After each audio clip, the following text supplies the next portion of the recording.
un lugar de refugio. Amén. Lo tenemos todos. Y leemos la palabra del Señor. Lo hacemos en el nombre del Padre, del Hijo y del Espíritu Santo. Nos dice nuestro Dios: habló Jehová a Josué diciendo: habla a los hijos de Israel y diles: señalaos las ciudades de refugio, de las cuales yo os hablé por medio de Moisés, para que se acoja allí el homicida que matare a alguno por accidente y no a sabiendas, y os servirán de refugio contra el vengador de la sangre. Todos el verso 4, por favor.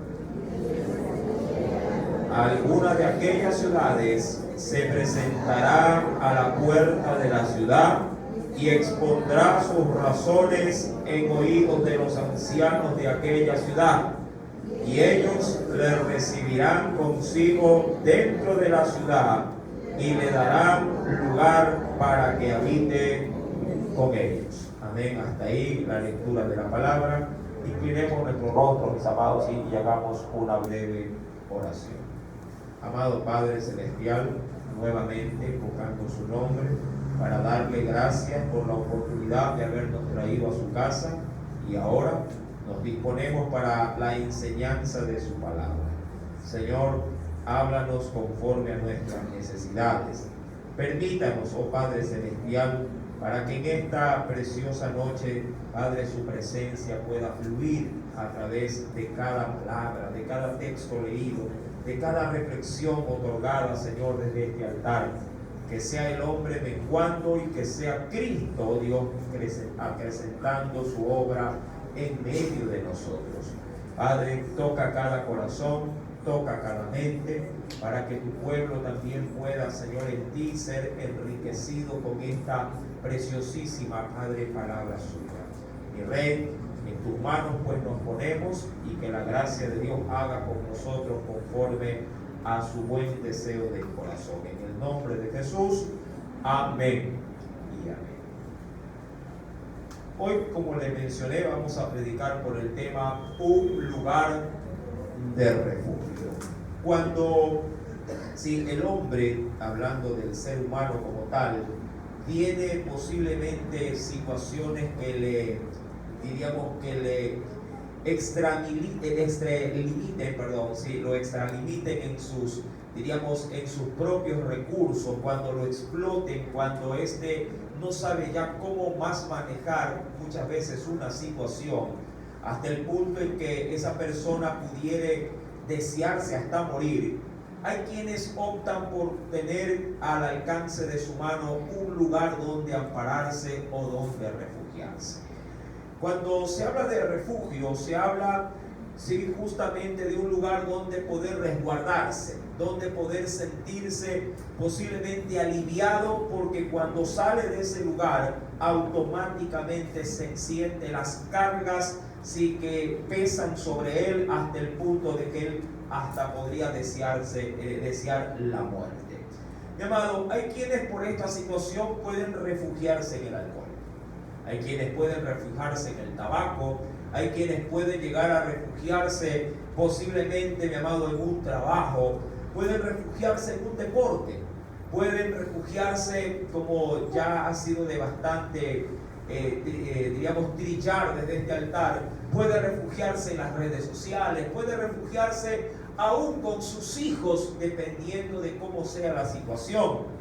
O hay quienes pueden refugiarse, sí, en su silencio, sí, de manera ya un poco más, diríamos, personal, sí, se refugian en sí mismo. Hay quienes se refugian en el silencio, por ejemplo, si callan todo porque piensan que de esa manera están escapando, o están de una u otra forma contrarrestando todo lo que les está haciendo, sí, justamente la vida de una manera desdichada. Amados hermanos, Dios había dado un lugar de refugio, pero ese lugar de refugio no era para los alcohólicos ni para los que tenían vicios, diríamos, de índole reconocido. Este refugio era solo y exclusivamente para aquellos que si en algún tipo de desventura, de accidente, de algo que se escape realmente de sus manos, por alguna razón, quitasen la vida a su prójimo, mi amado, ellos podían salvaguardar su vida, su integridad, llegándose a ciudades preestablecidas por Dios, que curiosamente esas ciudades eran las ciudades que el mismo pueblo de Dios había dado a la tribu de Leví, para que en ellas pueda vivir, sobre todo si los que tenían parentesco con el sacerdocio. Estas ciudades, mi amado, eran consideradas, como lo mencionará posiblemente allí, mi amado, en el capítulo 20 en su prefacio, consideradas como ciudades de refugio. Cuando hablo de un refugio, queriéndole dar un concepto propiamente definitorio, es el lugar que sirve para ampararse, resguardarse, recibir protección, asilo o acogida. Sé, mi amado, que cuando alguien se siente perseguido en una nación a la que no pertenece, puede llegar a refugiarse en el consulado de esa ciudad o de ese país, a fin de tener protección momentánea dentro de esta embajada extranjera, para poder salvaguardarse de cualquier cosa que estuviera posiblemente provocándole un daño a su integridad o el daño a la integridad de su familia. Mi amado, ¿qué tiene Dios que decirnos en esta noche con este capítulo 20? Bueno, prestemos atención, porque aquí Dios, mi amado, va a tener algo sumamente importante que hacernos ver a través de la Escritura.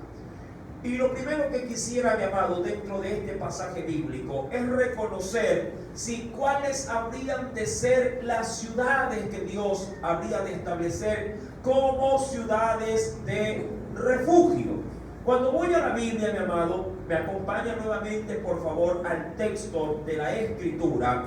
Quisiera ver mi primera referencia bíblica, la cual la vamos a tomar sin consideración en el libro de Números, capítulo 35. Quiero que me acompañe al primer texto de referencia de este pasaje bíblico. En Números, capítulo número 35, cuarto libro de la Biblia. ¿Sí? ¿Lo tiene, mi amado? Números, capítulo 35. Le he exaltado ciertos versículos que obviamente los necesitamos para poder comprender este asunto de las ciudades de refugio. En el capítulo 35, como primera parte de lectura, del verso 1 al 3, dice el Señor: habló Jehová a Moisés en los campos de Moab. Eso es cuando todavía se encontraban, diríamos, antes de haber heredado la tierra de Canaán. Dice, junto al Jordán, frente a Jericó, y le dijo el Señor: manda a los hijos de Israel que den a los levitas de la posesión de su herencia, o de su heredad, ciudades en que habiten. También daréis a los levitas los ejidos, que son los terrenos para apacentar a sus ovejas o su ganado, de esas ciudades alrededor de ellas. Y tendrán ellos las ciudades para habitar, y los ejidos de ellas serán para sus animales, para sus ganados y para sus bestias. Eso respecto de la orden de Dios para las 11 tribus restantes, para que consideren, mi amado hermano, esas, digamos, ciudades de manera, ¿cómo le digo acá? De una manera especial, para que los sacerdotes tengan un lugar donde habitar. Por otro lado, en el versículo 6 y 7 del mismo capítulo, se añade algo más de estas ciudades que serían para la tribu de Leví. Versos 6 y 7 dice: y de las ciudades que daréis a los levitas, de esas ciudades, 6 ciudades serán de refugio, las cuales daréis para que el homicida, es decir, el que habría de cometer por alguna razón un crimen, si puedan refugiarse, obviamente, ¿sí? Para que esas ciudades de refugio, las cuales daréis para que el homicida se refugie allá, y además de estas daréis 42 ciudades, además de esas 6 primeras. Por otro lado, en el verso 7 nos dice: todas las ciudades que daréis a los levitas serán 48 ciudades con sus ejidos, o lo que es igual, con sus terrenos para sus animales. Hermano, de esas 48 ciudades que habrían de ser administradas por los levitas, 6 de ellas, tal cual como se podría de pronto apreciar en la gráfica, 6 de ellas serían de una exclusividad para poder recibir en ellas a homicidas, cuando obviamente se dé el caso que sean hallados inocentes del homicidio. Eran homicidas, parece contradictorio, ¿no? Pero bajo fallo o sentencia judicial, inocentes por el homicidio. Pero no por ello, mi amado, podrían regresar a sus casas.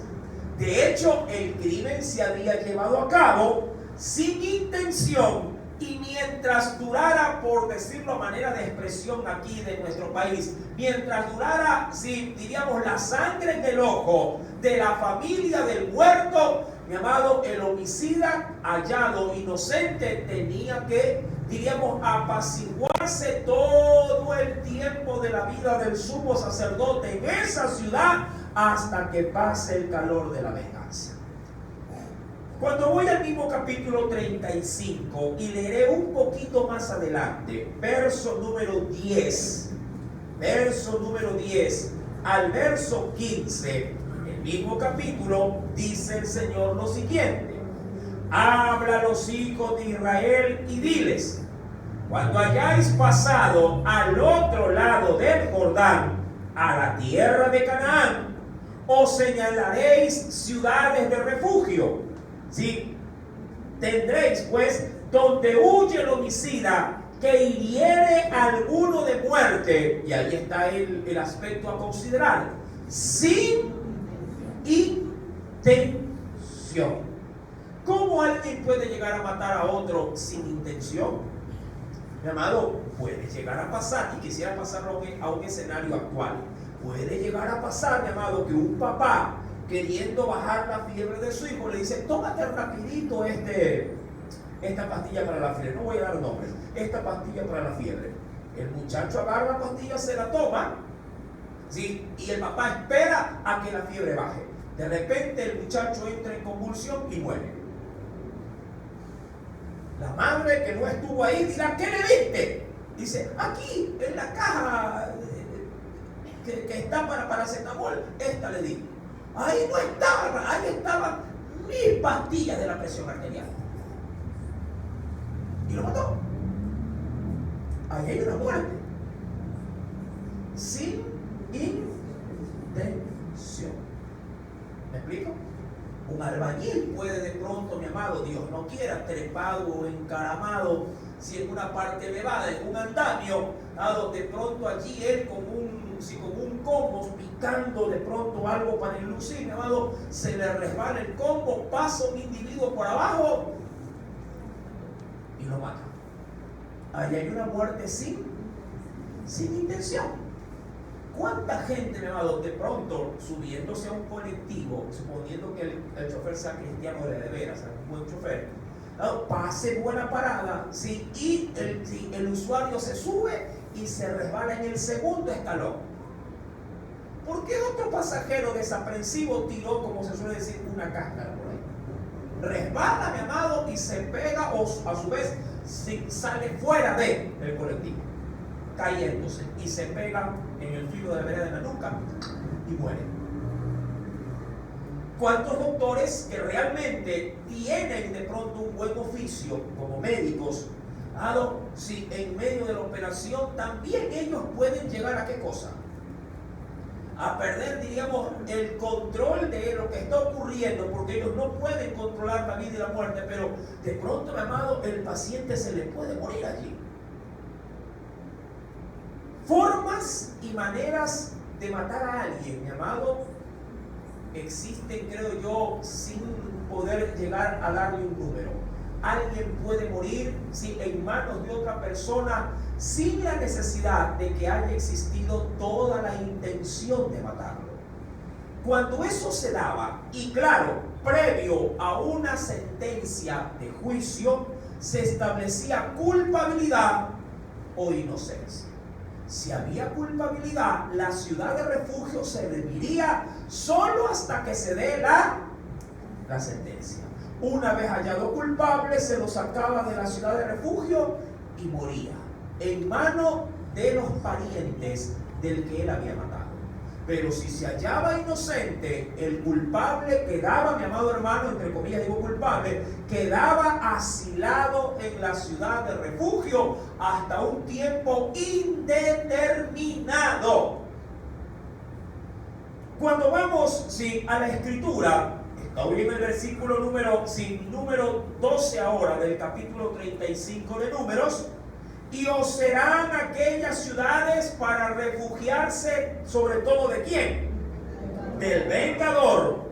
Y no morirá el homicida hasta que entre en juicio delante de la congregación. De las ciudades pues que daréis, tendréis 6 ciudades de refugio. 3 ciudades daréis a este lado del Jordán, es decir, donde estaba la tribu de Manasés, la tribu de Efraín me parece también, y la media tribu de Manasés, de Efraín. ¿Me ubico bien? Ya mismo me avanzo por acá. Perdón, cierren los ojos. Ahí. De Manasés, de Gad y de Rubén. Vuelve a cerrar los ojos. Ahí está. Mi amado, versículo número 14 nos dice: y 3 ciudades también daréis a este lado del Jordán. 3 ciudades daréis en tierra de Canaán, las cuales serán ciudades de refugio. En total, ¿cuántas?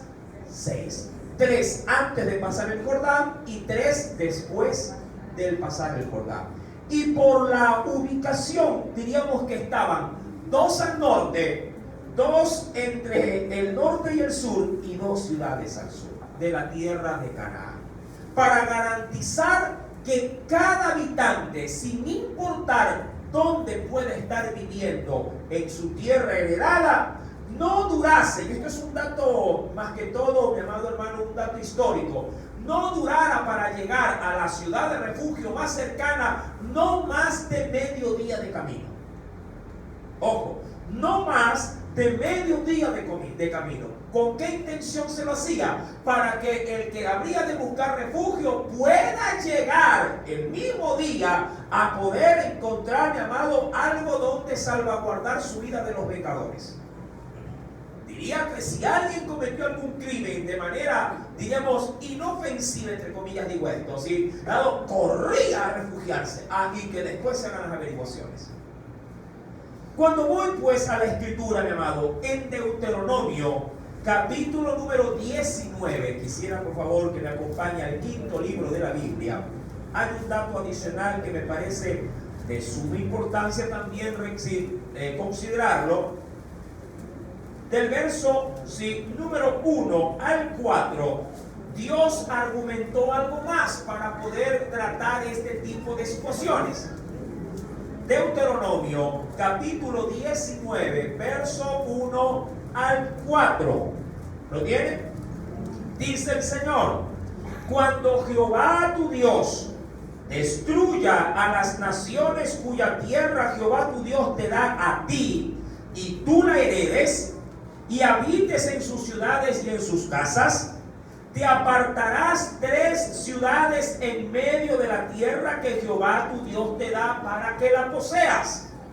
Arreglarás, ojo con esto, arreglarás los caminos. Es decir, que la senda o diríamos el carretero que conducían a las ciudades de refugio eran sobre todo, mi amado, las vías de mayor y de mejor acceso, a la cual Todo habitante, diríamos, de Israel tenía el derecho de tener. De todas las ciudades, si un carretero tenía que ser el mejor, era el que conducía a las ciudades de refugio. Por ende, las ciudades de refugio nunca fueron puestas en áreas de colinas. Todo estaban ubicadas, las 6, en llanuras, para que el acceso sea el mejor que se pueda llegar a tener.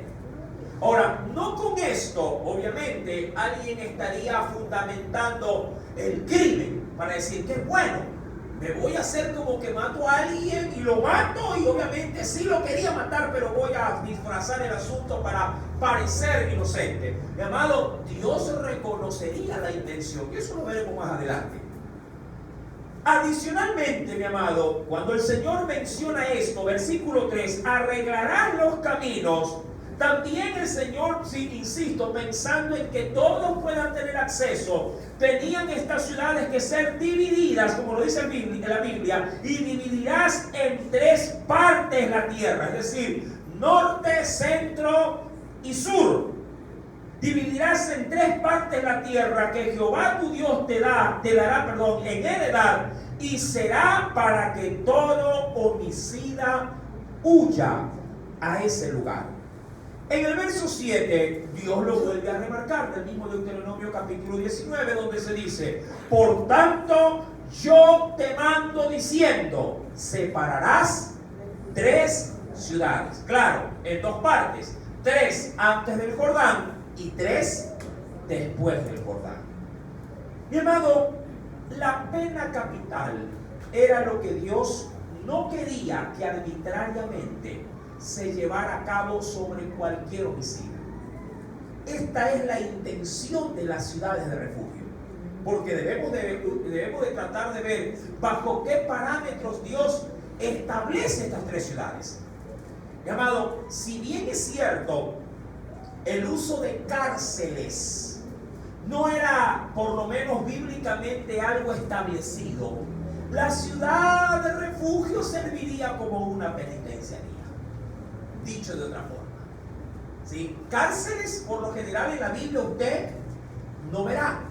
Y Dios, queriendo de una u otra forma tener un sitio seguro para que se hagan las averiguaciones antes de dar una sentencia, las ciudades de refugio servirían como una penitenciaría. Claro, no con las restricciones con las que ahora conocemos, pero Dios quería que la pena capital, que es la pena de muerte, no se la lleve a cabo de manera tan arbitraria. Mi amado, aun cuando le cuento algo, bíblicamente la pena capital o la pena de muerte es algo que Dios lo ha establecido, mi amado, y lo respalda desde el Antiguo hasta el Nuevo Testamento. ¿Sí? Solo para corroborar este hecho en particular, porque yo sé que muchos pueblos, sobre todo hoy en la actualidad, que se defiende por la corriente del humanismo, se defienden los derechos humanos. Esos mismos derechos humanos que defienden la vida del hombre, también deben de defender la protección, ojo, de a quien se le está quitando la vida. Pero hoy por hoy más se concentra en elogiar o en cuidar al ofensor o al que agrede antes que al agredido. Y ahí se desvirtúa el plan de derechos humanos. Cuando yo voy a la Biblia, en Génesis capítulo 9, verso número 6, quisiera, mi amado, topar este referente, primeramente referente bíblico. No fue un mandamiento, pero fue un referente que luego serviría como mandamiento. ¿Lo tienen? En Génesis capítulo número 9, versículo número 5, dice el Espíritu Santo lo siguiente. Perdón, 6, verso número 6. Bueno, o 5 y 6, ya que estamos por ahí. ¿Lo tienen? Dice el Espíritu de Dios: porque ciertamente demandaré la sangre de vuestras vidas, de mano de todo animal la demandaré, y de mano del hombre, de mano del varón, su hermano, demandaré la vida del hombre. Verso 6, ¿podrías leerlo, por favor?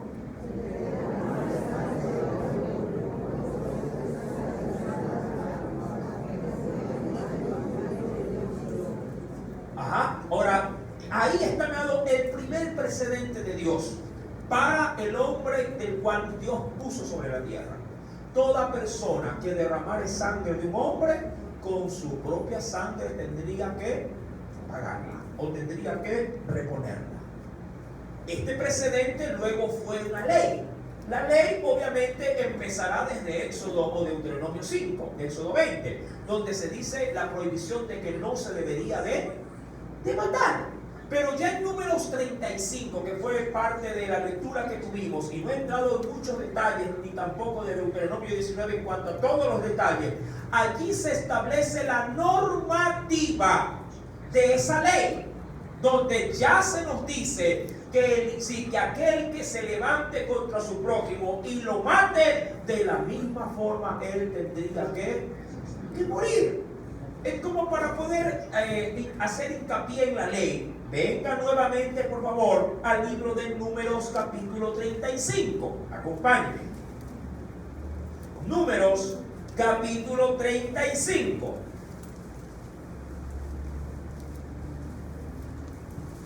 ¿Lo tiene? Libro de Números, sí, capítulo número 35. Dice el Señor. ¿Ya le encontré, mi amado?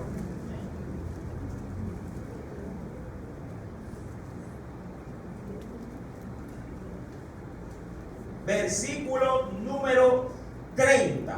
De ahí en adelante usted puede ver todos los parámetros, ¿sí? Dice el Espíritu Santo de Dios: cualquiera que diere muerte a alguno por dicho de testigos, morirá el homicida. Mas un solo testigo, ¿sí? En Números 35:30, ¿sí? Mas un solo testigo no hará fe contra una persona para que muera. Y no tomaréis, y mira hasta lo que Dios había, mira cómo normaba esto: no tomaréis precio por la vida del homicida, porque está condenado a muerte, indefectiblemente. ¿Cuál era la sentencia de Dios? Morirá. En el Nuevo Testamento también, mi amado, la Biblia certifica lo dicho.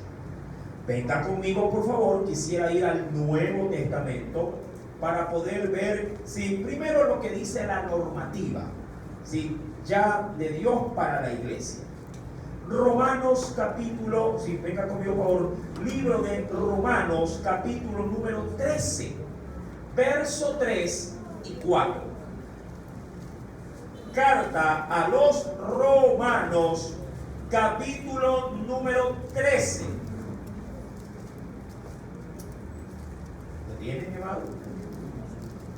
Versículo número 3 al verso número 4.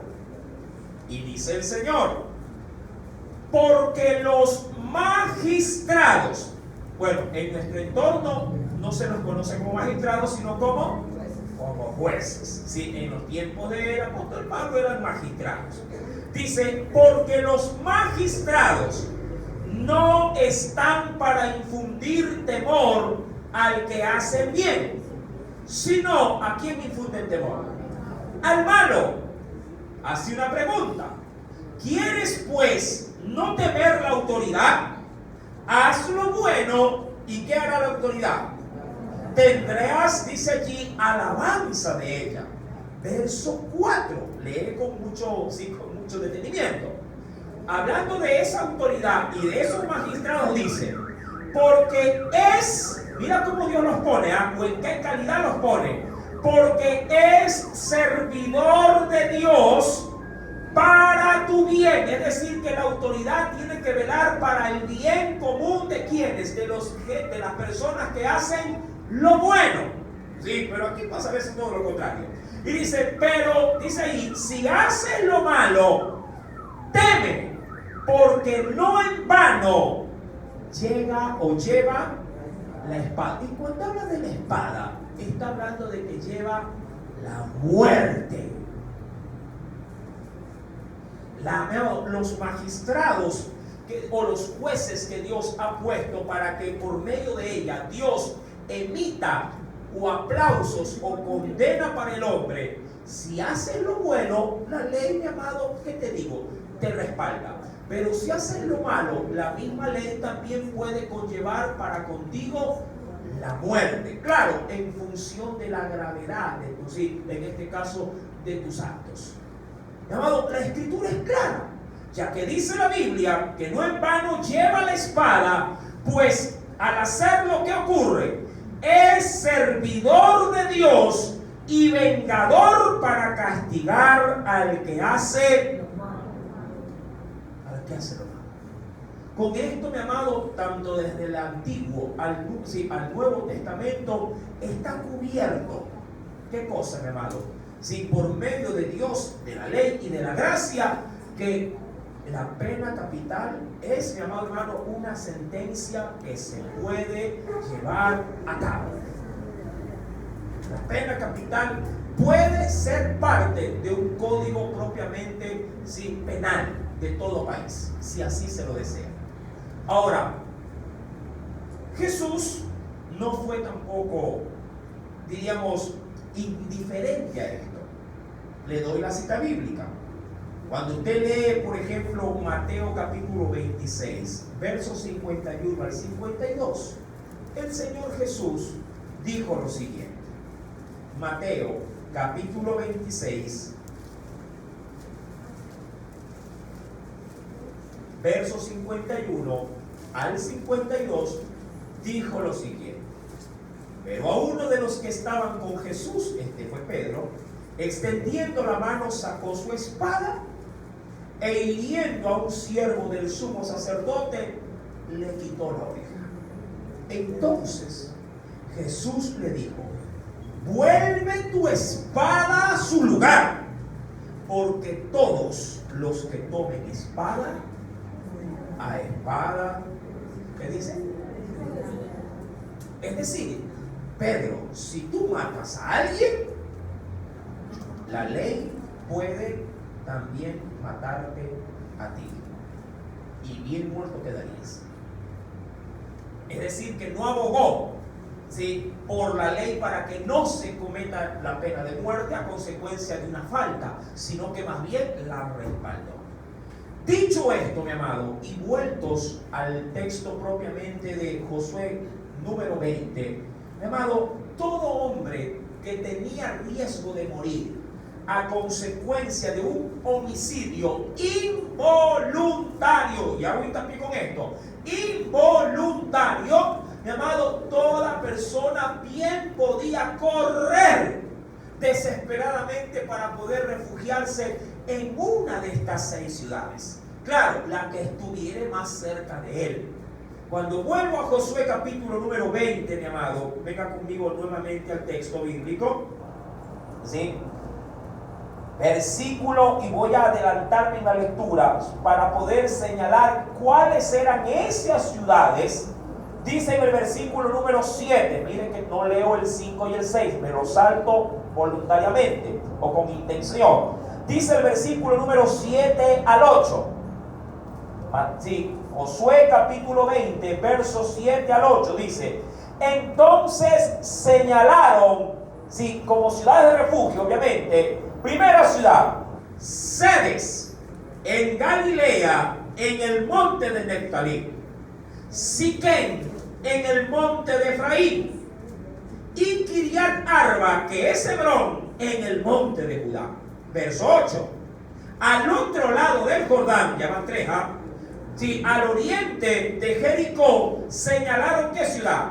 Becer, en el desierto; en la llanura de la tribu de Rubén, Ramón, en Galaad, de la tribu de Gad; y por último, Jolán, en Basán, de la tribu de Manasés. Estas 6 ciudades quedaron preestablecidas para poder dar amparo, insisto, al homicida que había cometido obviamente el crimen sin intención. Cuando voy a la escritura, mi amado, es importante también considerar cómo se resolvía este tipo de problemas. En Deuteronomio 17, ¿sí? Porque ahí nace una gran interrogante. ¿Cómo saber si un homicida realmente era inocente o si realmente era culpable? ¿Cómo poder, mi amado, establecer libertad o condenación para el culpable o para el inocente? Aquí, mi amado, hay un mecanismo bíblico muy sorprendente. Acompáñame, por favor, en el libro de Deuteronomio, capítulo número 17. Yo sé que muchos se preguntan, bueno, hermano, ¿y a todo esto en qué me afecta esto a mí? Ya lo vamos a ver. Tranquilo, no se desespere. Porque posiblemente usted necesite una ciudad de refugio. ¿Cómo así? Ya lo veremos. Deuteronomio capítulo 17. ¿Lo tiene, mi amado? Sí. Voy a leer versículo número 6, ¿sí? En adelante. Verso 6 en adelante. Dice el Espíritu Santo: por dicho de 2 o 3 testigos morirá el que hubiere de morir. No morirá por el dicho de un solo testigo. Primer aspecto, mi amado, que debemos de considerar, sí, aún dentro del canon bíblico, para poder encontrar o no, diríamos, a un culpable, pero también a un inocente. Con Jesús, mi amado, se condenó a un inocente por la boca de ¿cuántos testigos? De 2.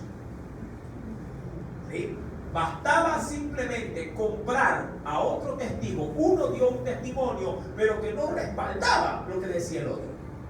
No había congruencia, al contrario. Mi amado, pero luego que se compraron a los testigos, estos trataron de dar una misma versión, pero ni así. Solo cuando Jesús terminaría aceptando que Él era el Hijo de Dios y que vendría en las nubes, ahí dijeron blasfemia. Y ahí, astutamente, uno de los que acusaban a Jesús, que estaban en el Sanedrín, dijeron: ¿para qué testigos? Con lo que ha dicho este, se condenó solito.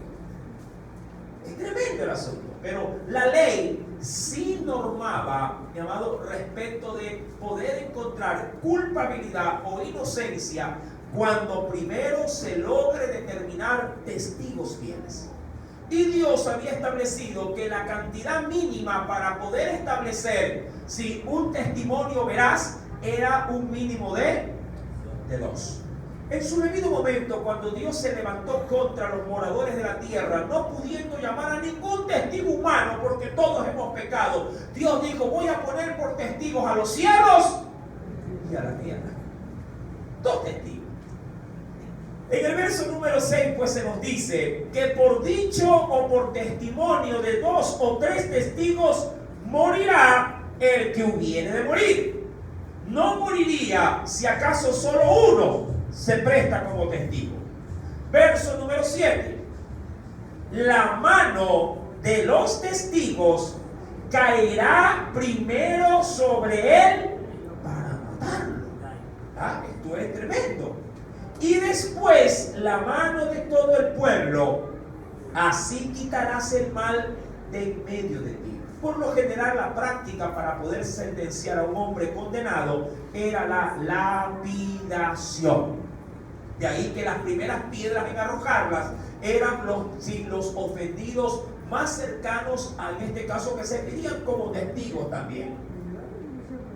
En el capítulo número 17, verso número 8, vamos a entrar justamente en lo que usted está pensando.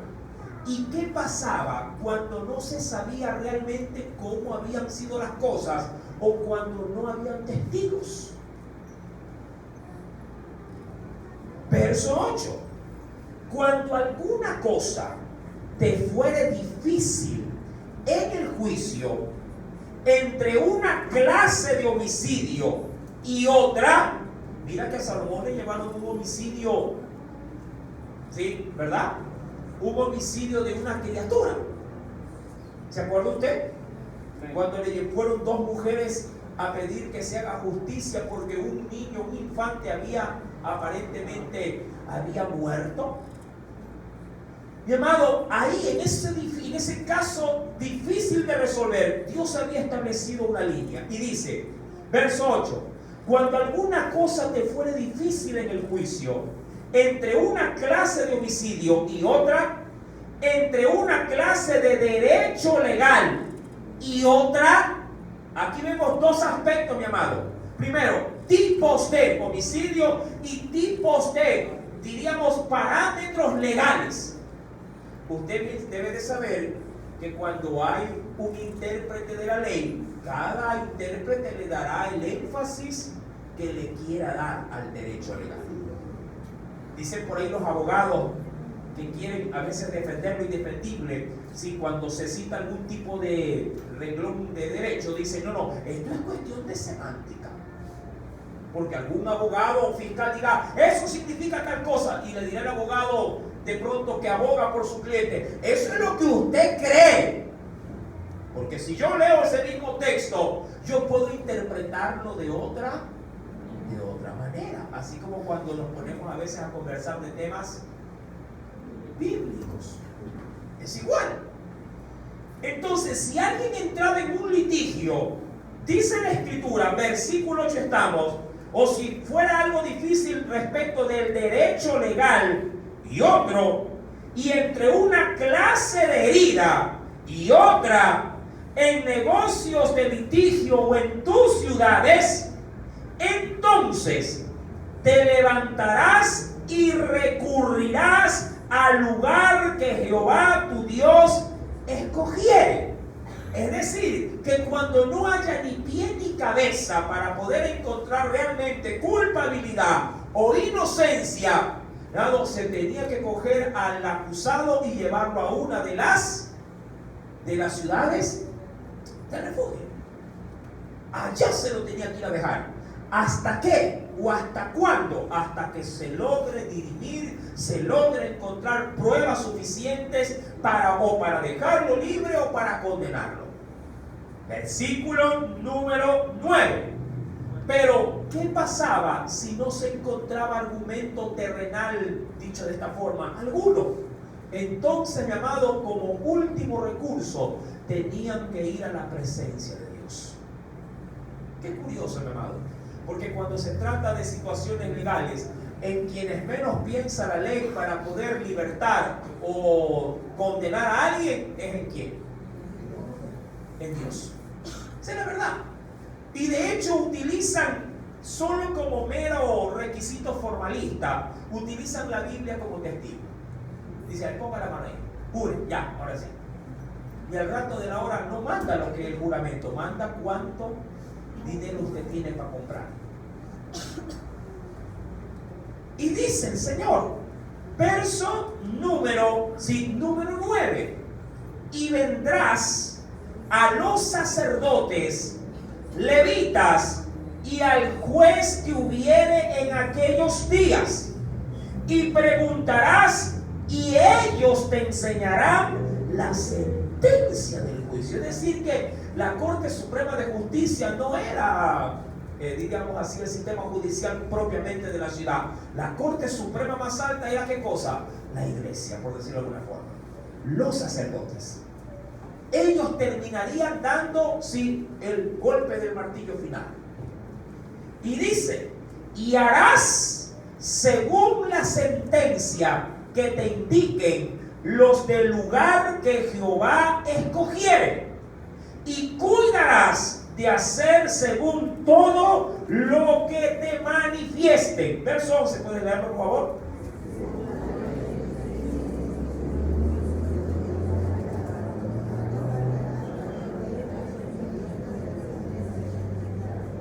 Y el hombre que procediere con soberbia, no obedeciendo al sacerdote que está para ministrar allí delante de Jehová tu Dios, o al juez, ¿qué pasaría con el hombre que no?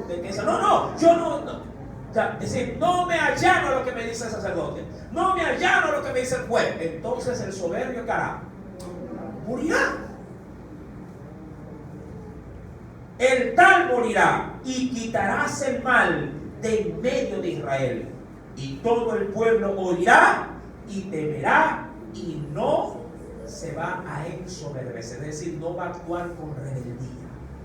Hermano, curioso, cómo Dios, si un litigio obviamente grave, porque había un homicidio, luego si no se hubiese puesto de acuerdo, no se hubiese dado todos los elementos para condenar o librar al ser que había sido acusado, todo terminaría ya siendo juicio final por medio de la mano de la iglesia, o en este caso de los sacerdotes del tabernáculo.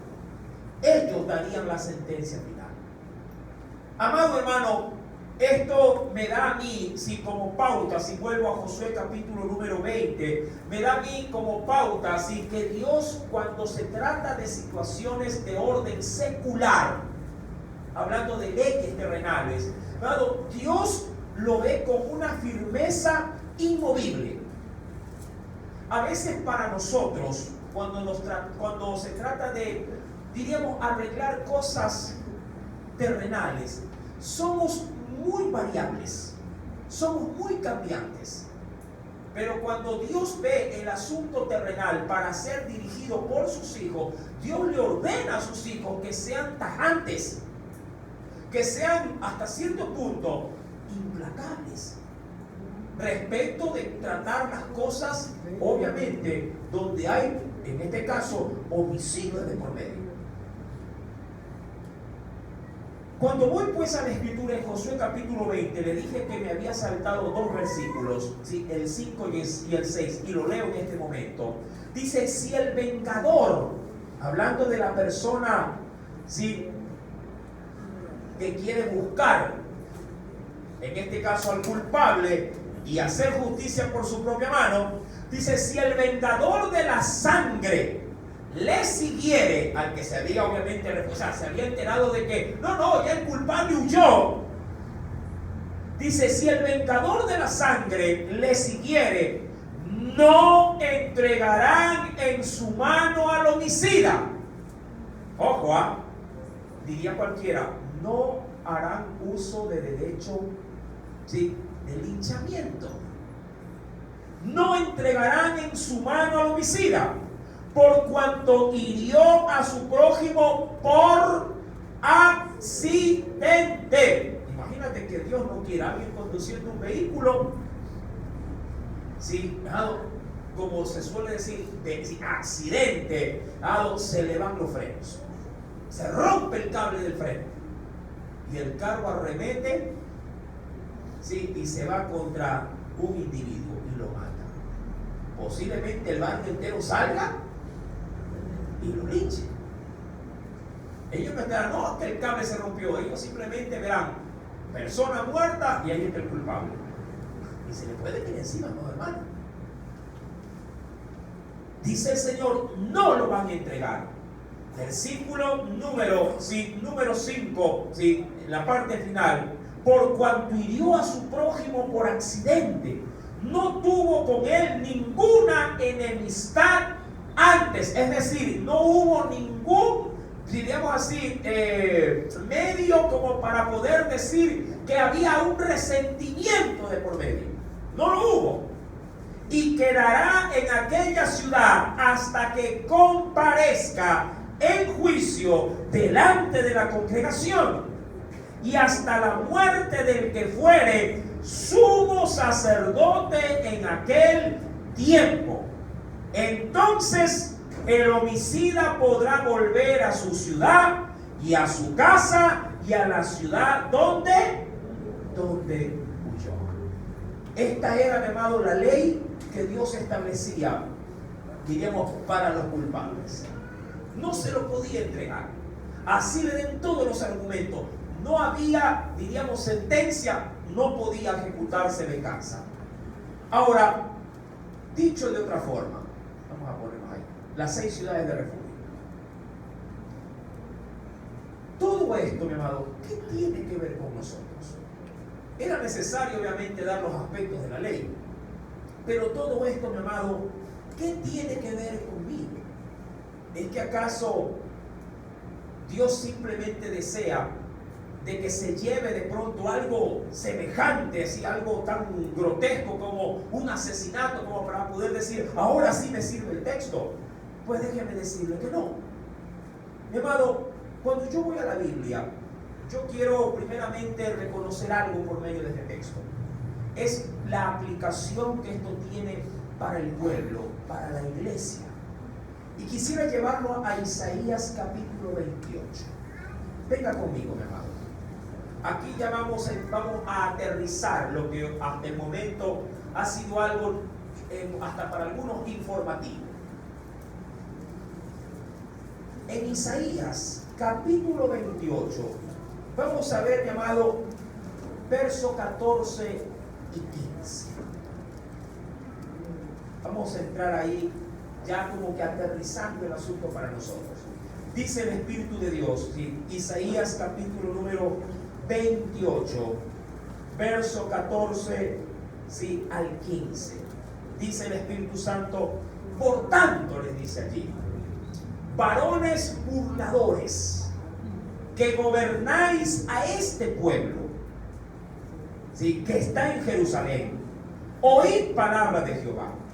Y desde aquí, mi amado, por cuanto habéis dicho, pacto, ojo con esta expresión, pacto tenemos, dice allí, hecho con la muerte, e hicimos convenio con ¿qué? Ahora, ¿qué es este dicho antes de cualquier cosa? Hay quienes podrían decir, mi amado, en su perverso corazón: a mí no me importa morirme. O como dicen otros, yo sé igual que no voy a morir, así que no importa qué tipo de maldad pudiera venirme a la mano, igual me va a llevar el Satanás. Yo converso a veces con gente conmigo así. No sé si usted tiene a alguien que también en su entorno le dice estas mismas palabras: ya, pues igual nos va a llevar el diablo, ya, pues portémonos como demonios. Entonces, llamado, de una u otra forma, Dios rescata esto para llevarlo a este tema. Y mira lo que dirá más adelante. Dice: pacto tenemos hecho con la muerte, e hicimos convenio con el Seol. Cuando pase el turbión del azote, dicen ellos, no llegará a nosotros. ¿Por qué? Porque como ya estamos igual condenados, a nosotros no nos va a hacer ningún daño todo esto. No llegará a nosotros, porque hemos puesto nuestro refugio. No en esas ciudades para ampararse, no. El refugio de ellos está ¿en dónde? En la mentira y en la falsedad. Ahí nos vamos a esconder. Es decir, mira que hay gente que es tan descarada, que luego de hacer el daño, y saben que han hecho daño, saben que te han estafado, saben que te han robado, saben que te han mentido, y ellos dicen: acúsame, ¿qué me importa? Es tu palabra contra la mía. Hay mucha gente que es descarada de la vida. Hay mucha gente que no tiene moral, que no tiene, amado, la más mínima susceptibilidad, dado que es endurecida. Y dice: me importa, que lo voy a demandar una raya más al tigre, Señor. Demande. Igual no me van a sacar nada, porque no tengo tampoco. Y así, mi amado, diríamos, se refugian. Así viven. ¿Se acuerdan de la introducción que le daba? Hay quienes se refugian en esto. Así como de pronto alguien por melancolía se refugia en el alcohol. Hay quienes se refugian, amado, y viven una vida de refugio, de recuerdos. Hay gente que tiene metas frustradas en la vida, amado, y se refugian en eso, en lo que pudieron haber sido, pero no son, porque nunca llegaron o nunca se esforzaron para eso. Y se refugian, mi amado, posiblemente en cosas del pasado. Y ahí están, mi amado. Y por eso nunca despegan, nunca crecen. Siempre se mantienen, mi amado, al margen de cualquier cosa. Porque ahí está su refugio. En ese sentido, mi amado, el tema de si Josué o el texto de Josué 20 tiene mucha vida para mí. Tiene mucho sentido. Así como Dios deseaba que el inocente alcance a refugiarse en una de estas ciudades, también, mi amado, Dios nos dice a través de ese texto que los culpables, por más que quieran refugiarse, no encontrarán refugio. Su pecado los alcanzará. Más bien ellos del posible refugio que al inicio, mientras las investigaciones duraban, tenían, luego una vez expuestos, los arrancaban de esos lugares y los mataban. Hay quienes piensan en la vida que nunca van a ser descubiertos de su mal, porque están refugiados o solapados en una vida de falsedad. Hay quienes se refugian en una falsa piedad, que aparentan lo que no son, viven de la hipocresía. Amado, dice el Señor respecto de estas cosas. Por eso en Job capítulo 11 se va a dar un precedente. Libro de Job, acompáñame por favor, antes de los salmos.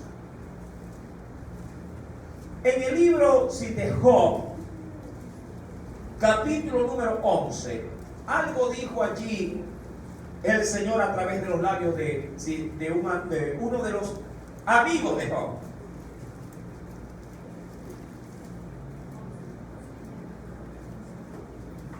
Job, capítulo número 11. ¿Lo tiene? Mira lo que dice el verso número 20, el último verso de ese capítulo. Sí, el último versículo. Dice el Señor allí, ¿lo tiene, mi amado? Pero los ojos de los malos se consumirán. ¿Y qué dice el Señor para ellos? Y no tendrán refugio, y su esperanza será dar su último suspiro, es decir, su agonía. Esa será su esperanza. En lo que ellos posiblemente anhelan y esperan hasta de Dios recibir protección. Mira que hay mucha gente que viviendo y sabiendo cómo vive una vida totalmente de desobediencia y de rebeldía, aún estando en ese estado dicen, pero Diosito me va a ayudar.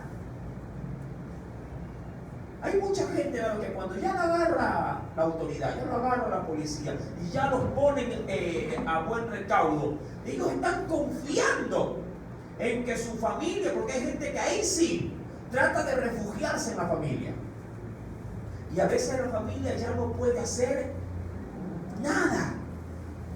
Yo sí soy de la idea, y no espero que me malentienda, mi amado, pero sí soy de la idea de que cuando un padre, una madre, al saber que sus hijos son culpables y que por ley están donde deben de estar, no deberían,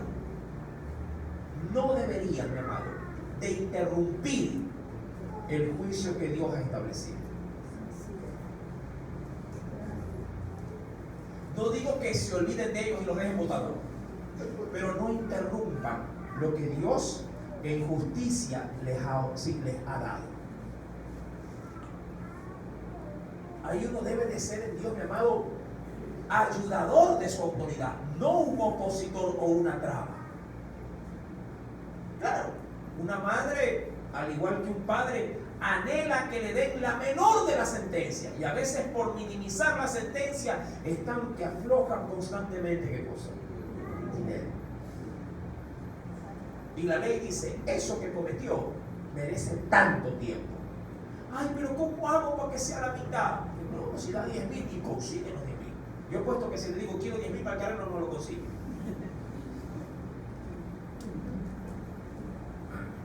Soy bien honesto con esto. Pero cuando se trata de interrumpir lo que por orden de la ley se establece para el que es culpable, hacemos todo lo que está al alcance de nuestra mano y mucho más para poder, mi amado, ayudar a aquel que es culpable. Y cosa curiosa, salen y ni gracias te dicen y vuelven a sus andanzas. Bueno, fuera que vengan corriendo. Yo he visto mucha gente que ha salido de la cárcel, que aquí se ha orado. Bueno, fuera que vengan de rodillas, no a mí, mi amado, Dios me libre, pero delante de Dios a decir, gracias, soy libre, gracias, Señor, aquí está tu siervo, aprendí la lección. Y eso casi no ocurre. Eso casi no ocurre. ¿Y sabes posiblemente por qué podría ser, más allá del endurecimiento del corazón?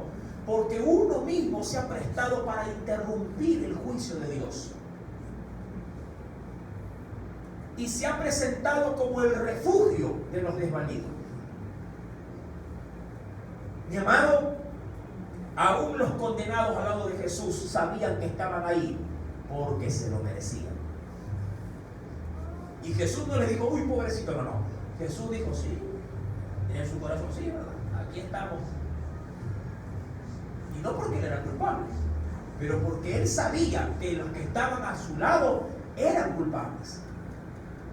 Y en su culpabilidad, Jesús, y eso sí deben tenerlo presente, si tú, mi amado, tienes familia que está constantemente en litigios, mi amado, te soy muy honesto, vela por ellos para que sean salvos,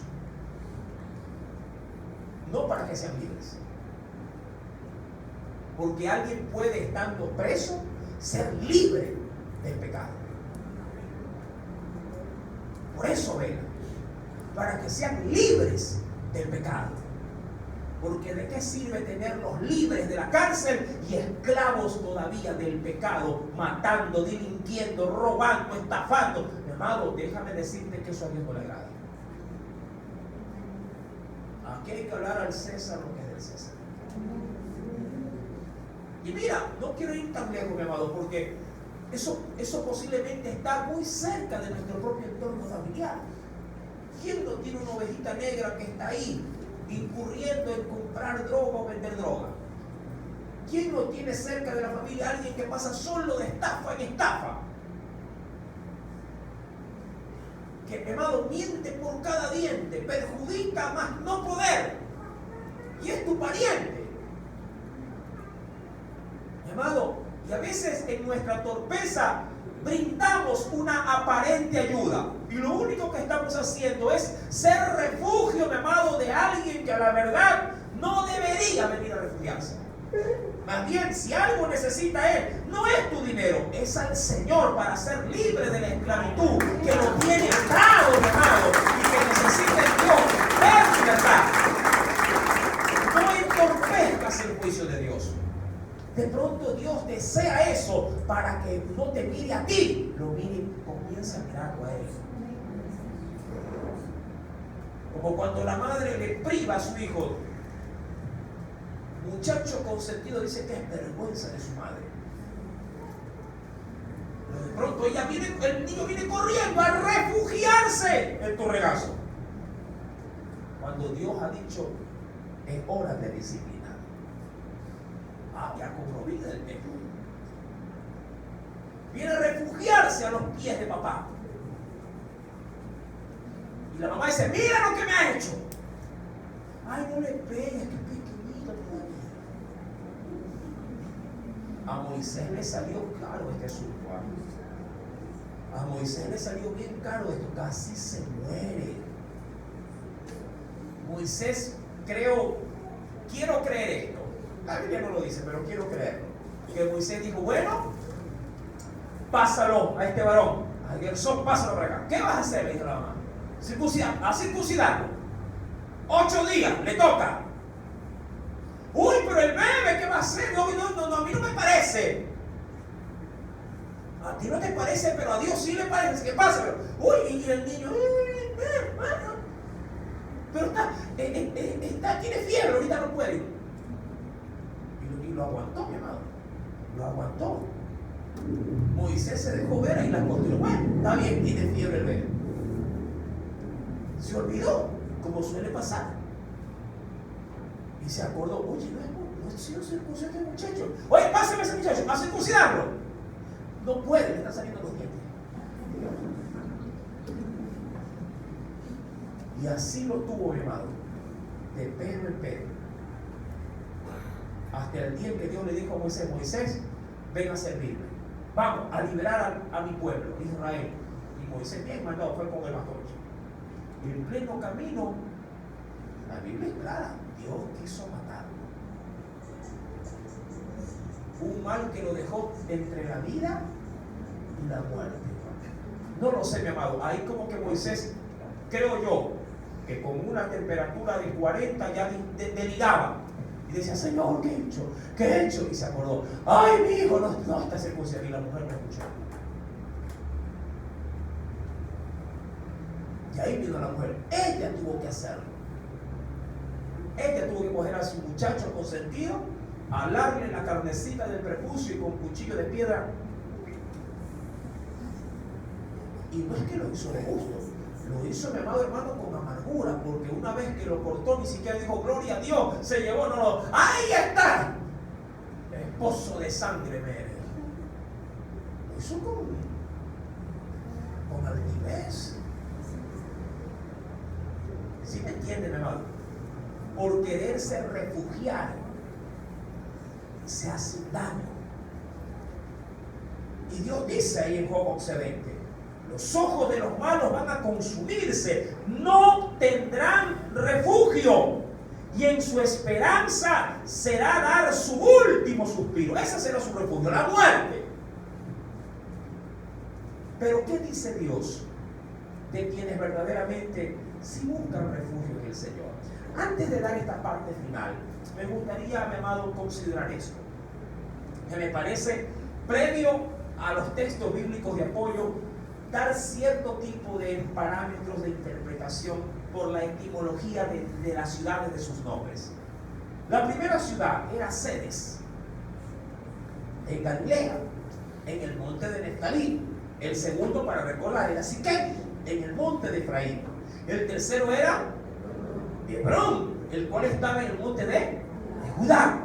Luego, al otro lado del Jordán, estaba llamado Becer, en el desierto, en la meseta de la tribu de Rubén. Luego vendría Ramón, en Galaad, para los gaditas. Y por último, Golán, en Basán, allí en la tribu de Manasés.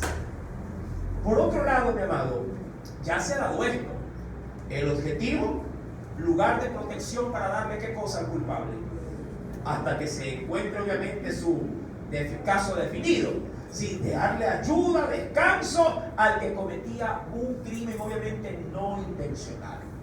La ubicación, lugares estratégicos. Ya lo hemos visto, 6 lugares en los cuales Dios había dicho que el acceso a esos lugares tenían que ser vías debidamente, diríamos así, fáciles para poder tener acceso.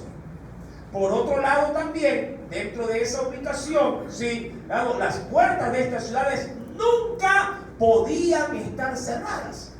¿Sabes por qué? Porque por lo general, para llegar o huir a las ciudades de refugio, lo hacían de noche. Para minimizar ¿qué cosa? El riesgo de que alguien en el día los vea y diga, por ahí va, agárralo.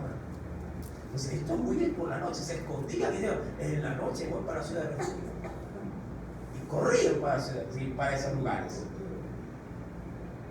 En la última parte, lo que se podía hacer, corrían inmediatamente hacia la ciudad de refugio más cercana. 2, tenían el derecho y nadie podía impedirlo. ¿Por qué? Porque era ordenanza de Dios. 3, debía permanecer dentro. Si salían fuera de la ciudad a pegarse no lo sé, de pronto dijo, estoy cansado de estar aquí en la ciudad de refugio, cansado de estar aquí metido. Yo quisiera pegarme una vueltita, no sé, irme como que a la playa y regreso rapidito a la ciudad de refugio. Mi amado, si salían y afuera se topaban con el vengador del que habían matado, mi amado, bien podían ser muerto, y ahí sí, culpable o inocente, quedaba ahí el cuerpo tendido, sin ningún tipo de reclamo. Por último, quedaba libre solo cuando moría ¿qué cosa? El sumo sacerdote. Antes de entrar a los textos bíblicos, quise leer esto, mi amado, porque esto tiene que ver mucho con nosotros. ¿En qué sentido? La vida cristiana, la vida de redención, porque Cristo ha sido para nosotros nuestro refugio, tiene, mi amado, cierta sincronía con lo que nosotros debemos de hacer. Y voy a ir de atrás para adelante. nuestro sumo sacerdote, ¿sí?, vive. Y como vive, nuestro refugio siempre tiene que estar con Él. Solo si Él muere, me quedo sin refugio. Quiero que entiendas esta parte. Para nosotros, Cristo es nuestro refugio permanente. Si nos salimos de la ciudad, allá afuera el diablo nos mata.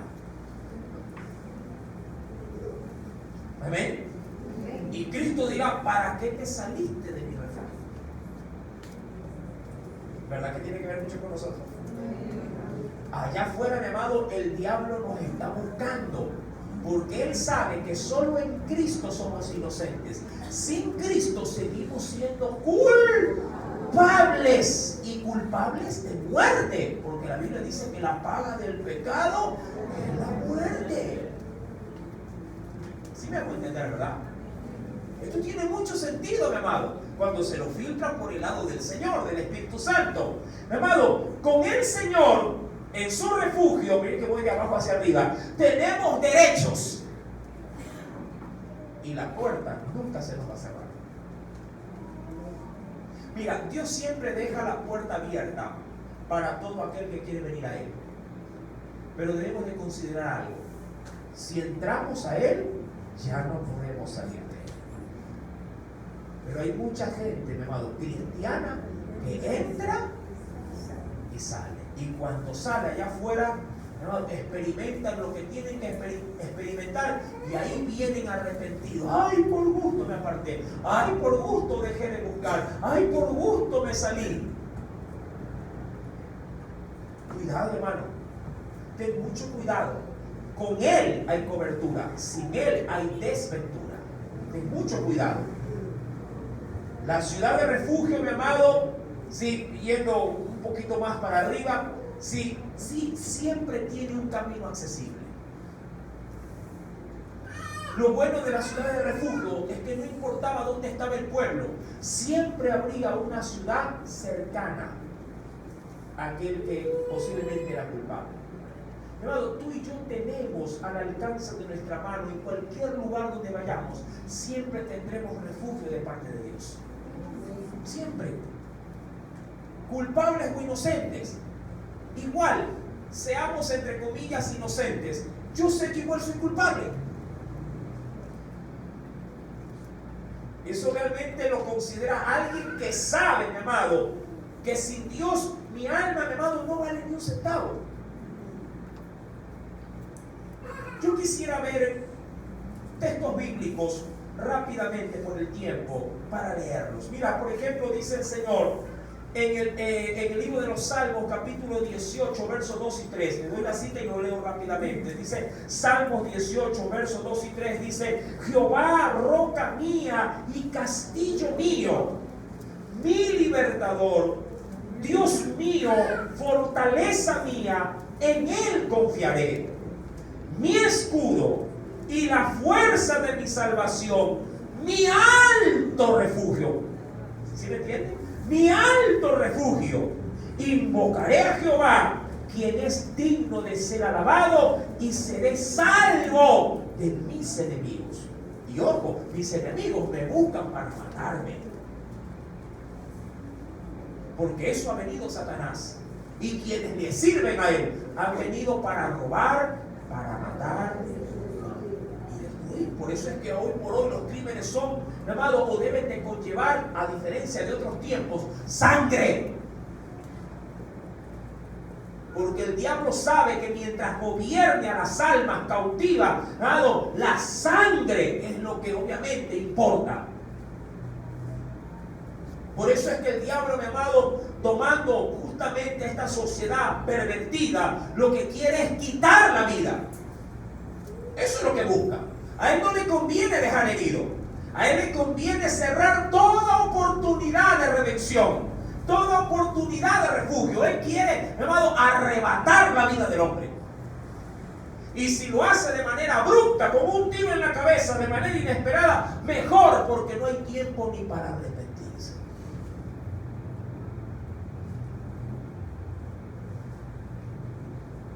En el Salmo 94, verso 22, dice el Señor: mas Jehová ha sido, dice ahí, por refugio, mi Dios, por roca de mi confianza. Salmo 94, 22. Hay un último texto que quiero dárselo, el cual está en el primer, y abra conmigo la Biblia, primer libro de Samuel,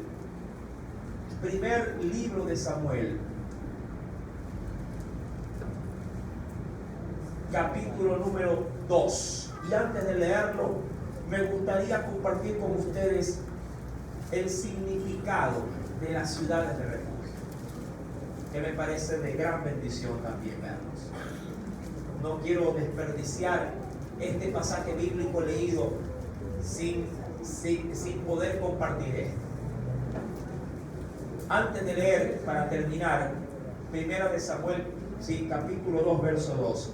Dice, llamado este pequeño, digamos, cuadro, dice: ciudades de refugio, Cades, significado: lugar santo o justicia. Conocido también por el pueblo de aquel entonces como un refugio para los pecadores. Siquem, espalda o hombro. En pocas palabras, un lugar donde apoyarse o donde te pueden cargar. Un refugio para los fatigados. Hebrón, asociación o comunión. Un refugio para los que se sienten desamparados. Yo te pregunto, ¿te has sentido en algún momento totalmente solo? Anda a este lugar. Jesús personifica cada ciudad de refugio.